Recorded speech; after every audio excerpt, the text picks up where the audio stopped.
No odio a España, ni odio su historia, ni reniego mis raíces hispanas, ni reniego que la historia hispana es parte de nosotros los hispanoamericanos, ni niego que compartimos historia con España. Pero como siempre existen personas que no escuchan argumentos y que simplemente están sesgadas por ideologías, y sé que no hay forma de cambiar la mente de estas personas radicalizadas, comenzaré con este video dedicado a personas que sí estén dispuestas a razonar y a debatir de forma honesta. Para aquellos que son nuevos en mi canal toca temas que tienen que ver con historia, a veces política y otros temas de interés de Latinoamérica. También promuevo el orgullo por las naciones y sus historias independientemente de cuál sea, y por supuesto colocando la verdad y la honestidad sobre cualquier otra cosa. Y un tema muy común el cual he hablado y hablaré en este canal es del hispanismo. Para aquellos que no estén familiarizados con el hispanismo, se trata de un movimiento o ideología que aunque lleva décadas existiendo, no es hasta ahora que se está volviendo popular con plataformas como YouTube o TikTok, y que personajes como Brigada Antifraude o Pax Hispánica promueven, al igual que académicos que llevan más tiempo promoviéndolo como Marcelo Gullo o Santiago Armesilla. Este movimiento trata de realzar o de reivindicar la imagen de la historia hispana que comprende desde la Reconquista, pasando por el descubrimiento de América, la conquista de América, los grandes sucesos en los que participó el Imperio Español en Europa y América, principalmente, hasta las independencias en América, además de crear un sentimiento de orgullo por España, su historia y la unión hispana con todas las naciones que hablan español o tienen un pasado hispano. Hasta aquí todo bien, ya que la necesidad de crear un movimiento hispanista se deriva de la necesidad de destruir la llamada leyenda negra, que es una compilación de relatos completamente o parcialmente falsos, medias verdades o datos exagerados que se han enseñado en todo el mundo como una forma de propaganda antiespañola. Para dar un ejemplo de esto, pocas personas saben que probablemente más del 80% de los nativos en América que perecieron durante los periodos de conquista fallecieron debido a pandemias por virus como la viruela, a los cuales estos nativos no tenían defensa, y no a las guerras que los españoles realizaron durante la conquista. Tampoco se sabe mucho sobre que los españoles crearon leyes para la protección de estos nativos, cosa que no era muy común en la Edad Media con otras etnias o culturas. El problema comienza cuando la contracultura, es decir, el bando que lucha contra lo establecido en la sociedad, va más allá del punto medio y termina creándose lo que conocemos como una radicalización.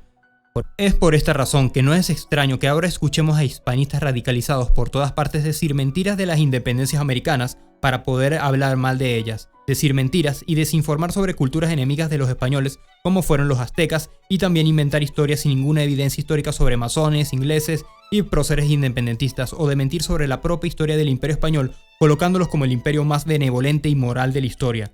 Y es aquí donde se crea algo que incluso los mismos hispanistas radicales niegan, que es la leyenda rosa, y que espero comprobar su existencia con todos los videos que haré sobre este tema del hispanismo radical, porque esta es solo la primera parte de muchísimas más que voy a hacer. Ese es mi problema con el hispanismo y estos son los argumentos que desmontaré hoy. No existía esclavitud indígena en América durante las conquistas ni durante los virreinatos. Esto es falso. Si bien desde las ordenanzas mandadas en 1526 por el entonces rey de España Carlos I prohíben explícitamente la esclavitud y venta de indios, como se le llamaban, en 1528, tan solo 2 años después, Carlos I expide una ordenanza que promueve la guerra justa, que es básicamente guerra en contra de aquellos nativos que no acepten ser vasallos de la corona y acepten la religión católica, dejando la idolatría a otros dioses. En esta misma ordenanza, el mismo rey permite la esclavitud a aquellos capturados por las guerras justas en Nueva España, es decir, más o menos el territorio actual de México, y exhorta a las autoridades a revisar los permisos para verificar si los nativos merecen o no ser cautivos, es decir, esclavos. El tema de la esclavitud fue a inicios del siglo XVI un tema de debate entre las autoridades españolas, y el rey tenía que tomar una posición, la cual finalmente fue prohibir la esclavitud. Por esto, la primera ordenanza que mencioné, que prohíbe la esclavitud, se volvió a aplicar desde 1530 hasta 1548 en las nuevas leyes de Indias, donde es establecida hasta el fin de los virreinatos. El problema es que del papel a lo real hay un gran estrecho. Los abusos y la esclavización seguían ocurriendo con frecuencia. Los conquistadores y gobernantes españoles en América ya habían esclavizado a muchísimos indígenas, y aunque hubo juicios y muchos nativos eran puestos en libertad, la guerra justa era una excusa perfecta para esclavizar nuevos nativos, además de la corrupción que había entre corregidores y conquistadores para quedarse con los esclavos, permitía que muchos conquistadores se quedaran con esclavos indígenas. Además, el Imperio Español expidió otras ordenanzas para esclavizar ciertos grupos indígenas rebeldes, como el de 1569 por el rey Felipe II con los caribes. Por lo que la esclavitud de indígenas en América sí existió, por lo menos hasta inicios del siglo XVII, cuando se formalizaron los virreinatos y se llegó a un mayor control de la zona americana. Pero esto no termina aquí, porque aunque la esclavitud estaba prohibida a un nivel legal, existía algo conocido como las encomiendas, que básicamente eran repartimientos de indígenas para trabajos literalmente forzados en campos de cultivo, construcción o en minas. Y estamos hablando de todo indígena que no tuviera un título nobiliario o que no tuviera otra forma de trabajo. Estos trabajos sirvieron mucho para abusos y vejaciones que muchas veces terminaban en la enfermedad del trabajador o incluso la muerte. La encomienda fue cambiada por el repartimiento en el siglo XVII, que era básicamente lo mismo pero con más derechos como jornadas laborales de no más de 8 horas al día y remuneración justa. Estos sistemas de trabajos forzados existieron hasta el comienzo de las independencias, y aunque esto no era conocido con el término de esclavitud en los tiempos virreinales ni de la conquista, claramente sigue siendo algo que hoy en día consideraríamos esclavitud por trabajo forzado y un claro trato diferente y vejatorio a los indígenas. El Imperio Español no persiguió ni exterminó a ningún indígena por su religión. En el punto anterior hablé de la guerra justa, que tenía como propósito hacer la guerra y capturar a cualquier nativo que no acepte al rey o a la religión católica. La idolatría a otros dioses que no fuera el católico era considerado una ofensa mayor, que debía ser cambiada a como de lugar y se veía como un favor que se le estaba haciendo al indígena, ya que se le estaba salvando su alma. Aún así, hay hispanistas que niegan que esto fuera cierto. Es increíble que los mismos que tratan de defender la historia de su propia nación ni siquiera conocen de su propia historia. Se encuentra en la recopilación de las leyes de Indias y en el documento conocido como el Requerimiento. El Requerimiento fue un documento del año 1512 que tenía como fin informarle a los nativos que se sometan a la voluntad del rey y acepten a la religión católica, o de lo contrario, se les haría guerra, serían capturados y esclavizados, incluyendo mujeres y niños, y según el texto, prácticamente cualquier tipo de muerte o daño sería culpa de ellos mismos y no de los conquistadores.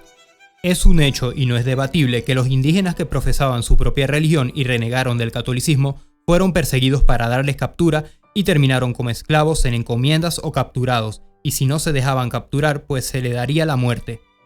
Hispanoamérica estaba mejor con el Imperio Español. No hay afirmación más anacrónica que esta. Con anacrónico, por supuesto, me refiero a que comparar tiempos de la América del Imperio Español con tiempos de la América independiente es comparar dos periodos con desarrollos tecnológicos diferentes, con desarrollos industriales distintos y con sociedades distribuidas de distinta forma.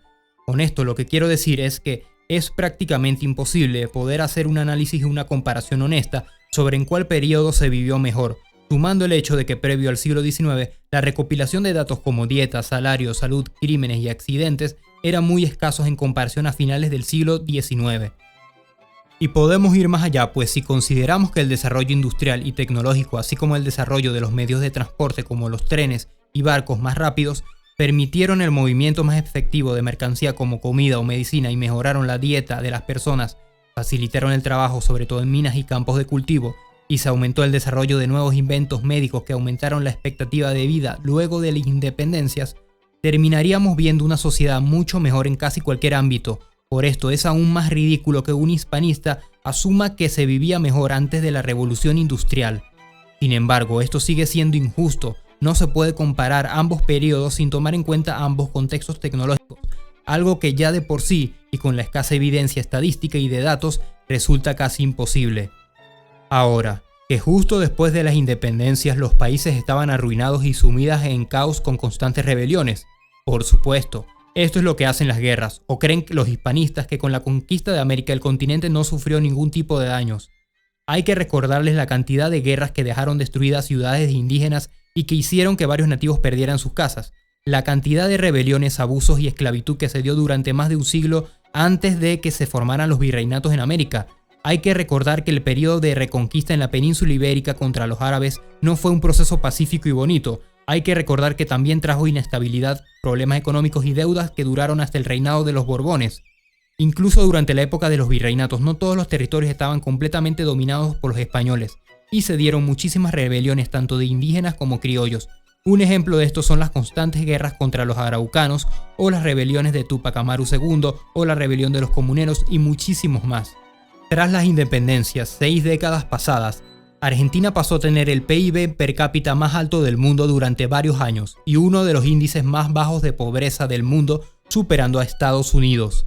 Venezuela comenzó a tener una increíble bonanza económica que le permitió pagar en el siglo XX la deuda completa de las independencias, a recibir varios migrantes europeos, en especial italianos y españoles, y a mitad de este siglo convertirse en la cuarta potencia económica del mundo con sus grandes reservas de petróleo y su gran desarrollo en el mercado turístico. Uruguay se pudo comparar tanto en niveles de pobreza como de ingreso económico con Suiza, y países como México y Chile lograron desarrollarse económicamente tomando un puesto importante en el mundo.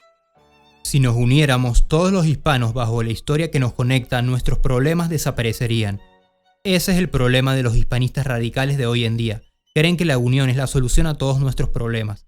Si bien la idea de una unión, ya sea de los países hispanos de Latinoamérica o de cualquier otra unión de países con elementos culturales en común, es un tema muy poético y bonito de imaginar, e incluso yo estoy de acuerdo, no es cierto que esto necesariamente significaría que todos los países mágicamente van a mejorar y todos los problemas se solucionarán. Los problemas de los países no provienen de la unión o desunión de estos, sino de las decisiones políticas que tomen sus gobernantes. A un país pequeño le puede ir bien, así como a un país grande. La cuestión se encuentra en el político de turno y por supuesto en la población que pueda escoger al mejor político, cosa que tristemente resulta muy difícil en estos días, y de las decisiones que se tomen tomando en cuenta el contexto actual de ese país. Pero esto no lo piensan los hispanistas radicales ni lo analizan. Viven en un mundo de fantasía donde un día un imperio español moderno va a volver a resurgir y a conquistar el mundo entero, y el rey de España volverá a gobernar, y todos seremos felices izando una bandera con la cruz de Borgoña. Gracias por ver. Como siempre, dale like al video si te gustó y no olvides suscribirte si aún no estás suscrito. Coméntame abajo lo que piensas de todo esto.